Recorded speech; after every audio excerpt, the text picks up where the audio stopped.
Everyone, this is Monisha और आप देख रहे हैं सेल्फ लर्निंग। नेट का एग्जाम जो कि फरवरी और मार्च के मंथ में होने वाला है बहुत ही नजदीक है और सभी स्टूडेंट्स जो है अपनी प्रिपरेशन को बूस्टअप करने में लगे हुए हैं। आज का ये वीडियो उन सभी स्टूडेंट्स के लिए बहुत इंपॉर्टेंट होने वाला है जो कि नेट का एग्जाम अभी फरवरी में या मार्च में जो है वो देने वाले हैं। तो आज के वीडियो में क्या है, आज के वीडियो में मैं आपको बताने वाली हूँ वो टॉपिक्स जो कि श्योरली फर्स्ट पेपर में आएंगे ही आएंगे, यानी कि ऐसा दावा किया जाता है। और ये दावा मैं क्यों कर रही हूं, क्योंकि इन्हीं टॉपिक पर जो पिछले पेपर्स हैं उनमें क्वेश्चंस आए हैं। तो आज का वीडियो बिना स्किप करे आप जरूर देखिएगा, क्योंकि इस वीडियो में मैं केवल आपको टॉपिक बताऊंगी। 35 या 30 से 35 टॉपिक्स मैं आपको बताऊंगी जो कि आपके फर्स्ट पेपर के लिए बहुत इंपॉर्टेंट है। और अगर आपने इन पर अपनी प्रिपरेशन कर ली, इनसे रिलेटेड क्वेश्चंस देख लिए, तो मान के चलिए कि आपको 35 नंबर तो मिल ही जाएंगे, कहीं नहीं जाने वाले हैं। तो वीडियो को पूरा जरूर देखिएगा, ठीक है। चलिए स्टार्ट करते हैं आज का वीडियो। तो टॉपिक्स के बारे में मैं आपको बताऊंगी। तो देखिए यहाँ पर है मॉक, आपने इसके बारे में पढ़ा होगा। स्वयं प्रभा के बारे में आपने पढ़ा होगा। NIRF रैंकिंग, जिसके हिसाब से ये बताया जाता है कि कौन सी कॉलेज या यूनिवर्सिटी जो है वो किस रैंक पे आ रही है, ये रैंकिंग आपको पढ़ना है। ये करंट अफेयर का क्वेश्चन होगा। इसके बाद में इफेक्टिव कम्युनिकेशन वाली जो यूनिट है, संचार वाली जो यूनिट है, उसमें से आपको इफेक्टिव कम्युनिकेशन के बारे में पढ़ना है। ग्रुप और क्लासरूम कम्युनिकेशन के बारे में आपको पढ़ना है, इससे रिलेटेड क्वेश्चंस आते हैं। एंड्रोगॉजी, पेडागॉजी, एंड्रोगॉजी, इसके साथ में एडल्ट लर्निंग पर बहुत क्वेश्चन पूछे जाते हैं, एडल्ट लर्निंग पर बेस्ड क्वेश्चन पूछे जाते हैं। अब इसके बाद में हम आ जाते हैं एनवायरमेंट एंड पॉल्यूशन वाला जो यूनिट है उस पे। तो बायोडाइवर्सिटी एक बहुत महत्वपूर्ण टॉपिक है। इसके बाद में आ जाते हैं हम आईसीटी पर, आईसीटी कॉन्सेप्ट। उसके बाद में इसके फीचर, यानी कि आईसीटी मींस क्या हो जाएगा, इंफॉर्मेशन कम्युनिकेशन एंड टेक्नोलॉजी। इससे रिलेटेड क्वेश्चंस आते हैं जिसमें कि हब, स्विच और राउटर ये भी पूछा जाता है। तो ये हो गया आईसीटी से रिलेटेड। इसके बाद में teaching aids and instructional aids. आपको मालूम होगा टीचिंग एड, क्योंकि जब हम पढ़ाते हैं तो सबसे महत्वपूर्ण कोई चीज होती है, तो उसको आजकल टीचिंग एड और इंस्ट्रक्शन एड के बारे में भी क्वेश्चन पूछे जाते हैं। एक्सपोस्ट फैक्टो बहुत इंपॉर्टेंट टॉपिक है रिसर्च का, जिसमें कि रिसर्च के टॉपिक्स के अंतर्गत में टाइप ऑफ रिसर्च, जिसमें मेनली एक्सपोस्ट फैक्टो रिसर्च जो है उसके बारे में प्रश्न पूछा गया है कई बार। फिर पॉल्यूशन डिसीजेस, पॉल्यूशन से संबंधित कौन कौन सी डिसीजेस हैं। अगर आप एनसीआर में रहते हैं तो आप जानते होंगे कि पॉल्यूशन से संबंधित कितनी सारी परेशानियां होती हैं। तो उनसे संबंधित जो समस्याएं हैं और रोग हैं उनको आपको पढ़ना है। टाइप्स ऑफ कम्युनिकेशन, इसके बाद में डीम्ड यूनिवर्सिटी क्या होती है, डीम्ड यूनिवर्सिटी, प्राइवेट यूनिवर्सिटी, उसके बाद में क्या होते हैं, इनके नियम क्या होते हैं, ऑटोनॉमस कॉलेज, ये सारी चीजें आपको देखनी है इसमें। फिर आता है क्वालिटेटिव रिसर्च, ये रिसर्च का ही टॉपिक है, क्वालिटेटिव रिसर्च, क्वांटिटेटिव रिसर्च।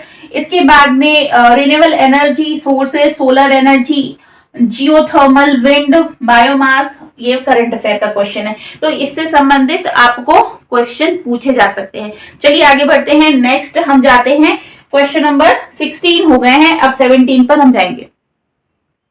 तो 17 नंबर तक हो गया, हम आगे पढ़ते हैं। 16 नंबर तक हो गया, हम 17 नंबर पर आते हैं।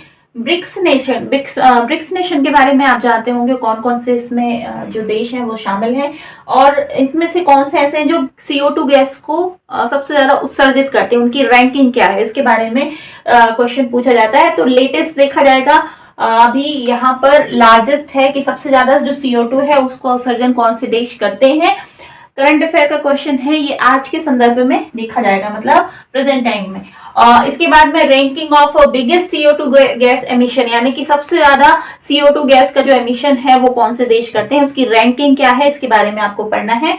करंट अफेयर का क्वेश्चन अगेन ये। इसके बाद में GHG गैसेस कौन सी होती है, ग्रीन हाउस गैसेस, है ना। अब ग्रीन हाउस गैसेस इसमें भी क्वेश्चन आता है कैसे, कौन से देश हैं जो सबसे ज्यादा ग्रीन हाउस गैस जो है उसका उत्सर्जन है वो करते हैं, कौन कौन सी, क्योंकि ये जो गैसेस हैं वो किसके लिए जिम्मेदार है, ग्लोबल वार्मिंग के लिए जिम्मेदार है। तो इनके बारे में क्वेश्चन पूछा जाता है। एनवायरमेंटल स्टडी से रिलेटेड ये क्वेश्चन होंगे। इसके बाद में कॉन्फ्रेंस, सेमिनार, वर्कशॉप, सिंपोजियम।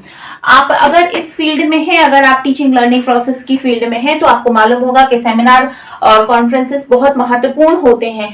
तो क्या डिफरेंस होता है इन सभी में? बहुत क्वेश्चन आता है। जब मैं नेट दे रही थी तब भी ये क्वेश्चन हमेशा ही आता था। ये इससे रिलेटेड प्रश्न आए बिना नेट का फर्स्ट पेपर तो पूरा नहीं होता, आता ही आता है। इसके बाद में रिपोर्ट राइटिंग, थीसिस, आर्टिकल, ये क्वेश्चन भी पूछे जाते हैं कि रिपोर्ट राइटिंग के क्या स्टेप्स होते हैं, कौन कौन से होते हैं। थीसिस लिखी जाती है तो उसके क्या स्टेप्स होते हैं। आर्टिकल्स जो है वो डिफरेंस क्या है इन तीनों में, ना, ये प्रश्न पूछे जाते हैं। इसके बाद में सिक बिल्डिंग सिंड्रोम क्या होता है, ये प्रश्न है। इसके बाद में memory level understanding, memory level understanding के बारे में आपको पढ़ना है। इसके साथ साथ में रिफ्लेक्टिव लर्निंग भी है, जो उसके बारे में भी आपको इसमें देखना है। इसके बाद में है कॉग्निटिव थ्योरी ऑफ ब्लूम गेने लर्निंग थ्योरी। ठीक है, जो बीएड वाले स्टूडेंट्स हैं, जो एमएड वाले स्टूडेंट्स हैं, एजुकेशन वाले हैं, उनको तो ये पूरा ही पढ़ना होता है। लेकिन जो कॉग्निटिव थ्योरी है, संज्ञानात्मक विकास की जो थ्योरी है, ब्लूम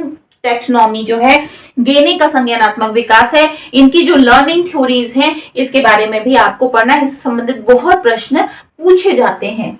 ठीक है, इसके बाद में आता है teaching philosophies and there characteristics. अब यहाँ पर टीचिंग फिलोसफीज कौन कौन सी हैं, जैसे विवेकानंद की हो गई, गांधी जी की हो गई, गिजुबाई की हो गई, है ना, तो इनसे संबंधित प्रश्न भी पूछा जाता है।